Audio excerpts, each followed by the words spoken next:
What's going on, everybody? It's your boy Trey here from the Stone Disclosure with another segment of Pebble Talk. Now, today we're actually going to talk about something that I hold dear to my heart, and this is called self-improvement. How to self-improve yourself, how to make yourself better than you were yesterday. Now, this is something that I've gone through through numerous stages of life, like everybody else. We all kind of get these opportunities where we can take to self-improve, and we usually do to some degree, but it's a matter of how much do we actually improve. And I can say from the last 2 years, my self-improvement has skyrocketed. I've really taken interest into isolating kind of like where I needed to improve and kind of just hammered it in. We're talking physically, financially, mentally, just the self-care levels have really been put on display here, and I'm actually very proud of where I've come to now as to where I was, say last year, say the year before, especially going through all these crazy precedented times that we're going through right now with the COVID-19. Uh, a lot of us, I think, took a hit, and you either kind of sunk to the bottom with this, or you stayed afloat, and some people thrive, right? I can truly say that I hit some low points and I was able to kind of bounce back from that, but I used that time on the comeback to really push self-improvement as much as possible. So I kind of wanted to talk about it a little bit to see if it could help anybody else. Now, when it comes to self-improvement, there's a couple things that you've got to take into consideration. Now, the first thing you have to take in is why. Why are you trying to improve? What is your goal to improve yourself? What is it about yourself that you don't like that you want to make better? Are you in a bad place financially? Do you want to improve your financial situation? Do you want to improve your home life? Do you want to improve your just professional development? Do you want to improve your relationship? Do you want to improve yourself physically? Do you want to improve mentally? Do you want to improve spiritually? Like why do you want to improve? Do you want to improve for your children? Do you want to improve for your parents? Like, what is your goal? Like, why the need for improvement is the big thing. Do you just want to improve because everybody else is improving? Then you'll never be able to self-improve yourself, because you need a why to why you do everything. So the why for this is, why am I doing this? Why do I want to put myself through whatever I have to go through to improve myself? So the why is probably the first and most important thing you got to figure out, because that's going to be the ground basis for everything moving forward. Now, after establishing this why, you have to identify what your weaknesses are. What are the things that you actually want to improve? Do you want to improve how much money you make? Do you want to improve how many hours you're able to work? Do you want to improve how well you do the job for the opportunity that you can make more money? Do you want to improve your communication with your partner? Do you want to improve your ability to care for your parents? What is it that you're struggling with? Do you want to improve your work ethic? Do you want to improve your punctuality? Do you want to improve your ability to avoid procrastination?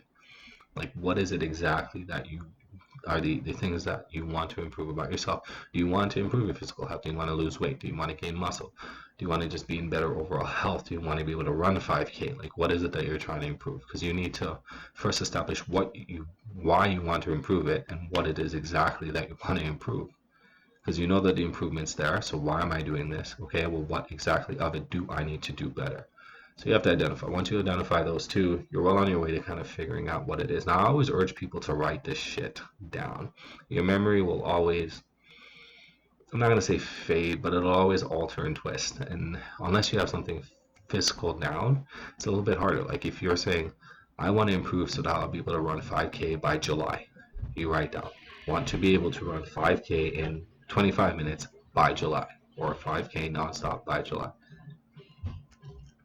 If you don't write that shit down, your brain's gonna start being like, oh, well, you could do 4, you could do 3. I'm pretty sure you said 3, or you said 5, you said 25 minutes. Like, if you ever written down like whatever that goal was at that time is that goal that you're gonna adhere to. So write it down, look at it every week, every 2 weeks. You know what I mean? Whenever you start to lose motivation, because that's what's gonna keep you going. So you also next have to look at how much improvement is actually required. Like, what can I do now and what do I want to do. So if I've established that I want to run 5K, right now I can do one. I know I have to improve by like 4K in a certain amount of time. If you get nervous having conversations with people, then well, I can talk to a person. There's certain people I can talk to, or I can talk to somebody if I have a certain amount of rapport or comfort level with them. But people who I don't have that with are the people I want to work with.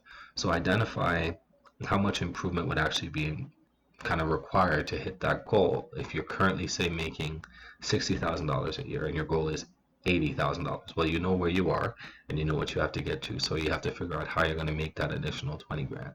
I think that's the easiest part because we kind of know where our weaknesses are and where our limits are for certain things, but sometimes it may take a little bit of kind of practice or a little bit of assessment in order to get to that. And we really have to be honest with ourselves. If you can't run that whole 1K in that 5 minutes, like you're close to, but you can't do it, don't say that you did. Say that you came close, because then you know exactly where you're at. Then we got to figure out where to find resources to help that self-improvement. If it's for me, it was reading. I really wanted to improve my mind and kind of taking stories from other people and how they dealt with hardships and disappointments and things and stuff in life. I really wanted to change my personality. A couple good reads that I got. One right now that I've actually been very big into is You Can't Hurt Me by David Goggins. If anybody knows who he is one of the most decorated military men ever, and he really talks about his life, his upbringing, and his perseverance of what he had to go through to achieve what he wanted to achieve in life. That was a huge one for me. Second one was The Art of Saying No. I'm very aware at certain times that in my kind of upbringing, I was very quick to like say yes. And I always viewed saying no as being like selfish. And when you go through this book, it really makes you aware of that. Now it started to change as I got older, but it kind of just more reinforced that you can't just be a yes man to people. Sometimes you got to put your foot down with shit. And that book was actually a really, really nice read for me as well. Another one that I started to dabble into, I haven't really gotten to the meat and potatoes of it yet. It's Pimp. It's by Iceberg Slim, who was a very famous, influential pimp. And I actually mean pimp, like prostitution pimp. Um, I think it was back in the 70s or the 80s. And he really breaks down the psychology behind how he would get to how he would get people to do things that he wanted them to do. And just like the whole process of how he was able to bring legitimately like normal women off the street into prostitution and make them like dedicated and all of that stuff. So it's actually really good reads. Those are three that I think everybody should kind of jump into. Another one is Humans. I don't know if anyone's heard of this book. It's actually gotten a lot of reviews. I started it, but I want to finish one of my other books before I really, again, dive into it too heavy. But from the beginning, it's actually really good. It's a collection of stories of people around the world, kind of just telling their stories, which is pretty cool. But yeah, you have to know where to find your resources. We got way off track. We got to find your resources. If it's your physical health, well, what are your resources? The gym. Any exercise equipment you can pick up from the store, whatever you have around you. Do you have a park nearby? Do you have trails around you? Know where your resources are for that stuff. I have a few hiking trails in my neighborhood that I can go to on a regular. I know how far they are. I know one of them's about 8K, so if I go from end to end, I'm going about 8K there, 8K back, that's 16. I know the trails kind of in and out, so I never really get lost. So know where your resources for stuff like that. If it's like me, you really wanted to just go a lot of self-improvement, reading is big. YouTube is a huge avenue. Not only that, like other people around you who have the qualities that you're trying to improve. Do you know anyone around you who, if you want to be a little bit more firm, like is there anybody around you that you can relate to for firmness? Is there anybody that's into fitness that you can talk to and kind of maybe go to the gym with? Is there anybody that's like a nutrition person who can really help you out with that? Is there anybody at or near the level of success that you want in your job that you can talk to and kind of get some mentorship by? Is there anybody who has side hustles who can kind of help you along the way? You got to find these resources. This is proactive work. And this is why I say you need that why, because if you don't have that why, you're not going to want to take the steps to find these proactive ways to find these resources. And when you find them, you're not going to want to make the push to do them, because some of them are not going to be easy, and it's going to force you to really step out of your comfort zone. Finding resources is it's not easy. There's so many avenues. There's courses you can take, but finding the courses and where they are and collecting the money to do so is a process on its own. There is books you can read. There's movies you can watch, videos you can watch, mentorship programs you can get into. There's even like volunteer work that you can do in order to kind of learn the skills that you need to learn. But that falls on you to do that. So outside of that, now, once you've identified what your weakness is, know how much you have to improve, found the proper resources to do so, you just have to go out and fucking practice. You have to drill it over and over and over. I'm in the gym 6 days a week, sometimes seven, to be completely honest, six on an off day.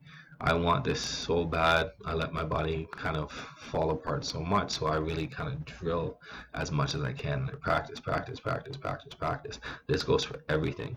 If it's you have to be more organized, you're going to practice using that calendar. You're going to practice making lists. If it's being able to talk to people and relate to people a certain way, maybe to put your foot down or whatever, you're going to practice that. If it's learning how to pick up people of the ultimate of the other gender, you're going to go and you're going to practice, practice, practice. Are you going to strike out? Absolutely. Sometimes it's going to suck for you. Sometimes it's going to be great. But you got to go out there and do the work. You got to go out there and put the boots to the ground and get down and dirty with it, because that's the only way you are going to build enough confidence that you're going to be able to do this every single time. You're going to find a style. You're going to find a means to an end of how to do it. You're going to have different strategies of how to continue on. Not only do it, but continue doing it at a high, consistent level. But the only way you're going to do that is to practice. Don't be Iverson. Iverson was naturally talented. Don't get it wrong. He wasn't practicing in the NBA, but he put a bunch of hours in on the basketball courts on the street in order to get as good as he was. Kobe Bryant was in the gym all the time. Jordan was in Bryant. Sometimes Jordan was the last guy to leave the gym. You have to put in the work. Nothing gets better. It takes what, 10,000 hours to master a skill? For you to master that skill, you got to put the hours in. So don't sit there and be like, oh, well, it'll just happen. No, it's not. It's not going to happen. Nothing's going to change unless you go out there and practice whatever it is that you're trying to change. So get out there and get uncomfortable. It's going to be uncomfortable. You're not going to be good at it at the beginning. You have to be diligent. You can't expect success from something that you failed from. You're not going to wake up tomorrow and be good. It's going to take weeks. It's going to take months. And that's why I say it's good to have that mentor if you can get one, because that mentor will tell you the same shit. It's going to take you some time to do. And they can guide you and give you kind of like advice on certain things that maybe you can piggyback off of or maybe jump the line from, and they only know it because they went through it personally and said, well, next time I would do such and such. So they can give you the cheat code a little bit, right? They can show you the little shortcuts here and there. And that's why the resource finding is it. But unless you go out there and still do it, it's going to be the same end result. Now, you also got to take in saturation. And this, for me, it's big when it comes to language. I'm currently trying to learn Spanish. Uh, I don't have a Spanish family, so like no one around me speaks Spanish. But I try to put myself around people who are Spanish. I try to watch like movies where people speak Spanish. I listen to Spanish podcasts. Like saturate yourself in the environment. When someone's trying to get in shape, and I like fitness because I think fitness is something that a lot of people overlook and they think it's just for meatheads, and it's not. Your body houses your brain. If your body works right, your brain's going to work better. And that's the connection you have to understand with the two. If your mood is off, it's because something is wrong with your body. Your hormones are thrown off. So you've got to kind of regulate all the hormonal changes that go through your body. And being in good physical condition actually helps with that. It helps you sleep better.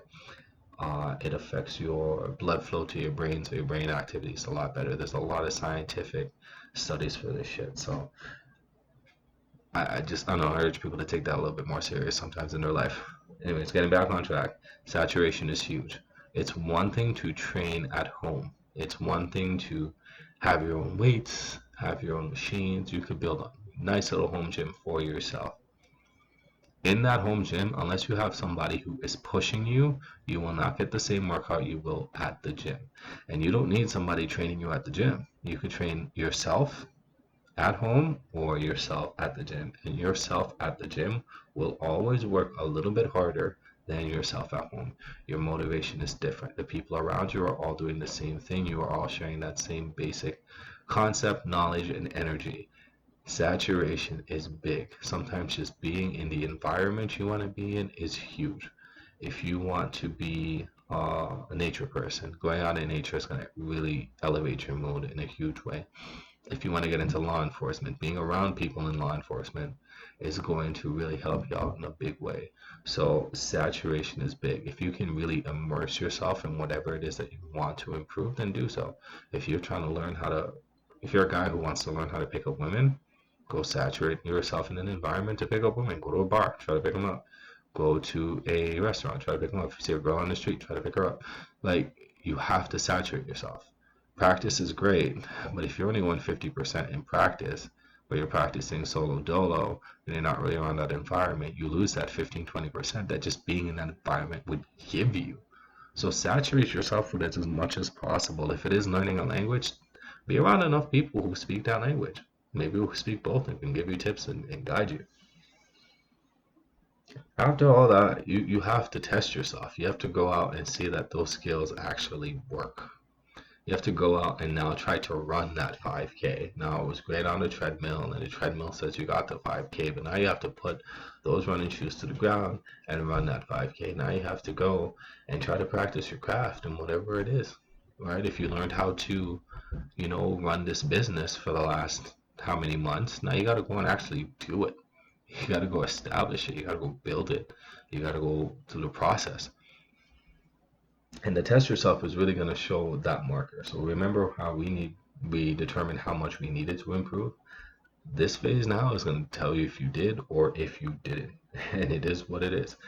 Either you got to the mark or you didn't. And if you didn't, you can go back and reassess, well, what do you need to get there? And then you kind of just take it from there and move forward again. It's all a cycle. And then you have to assess, and this is the last one, assess the impact after the improvement. Now, you knew why you wanted to do it. You knew exactly what you had to do.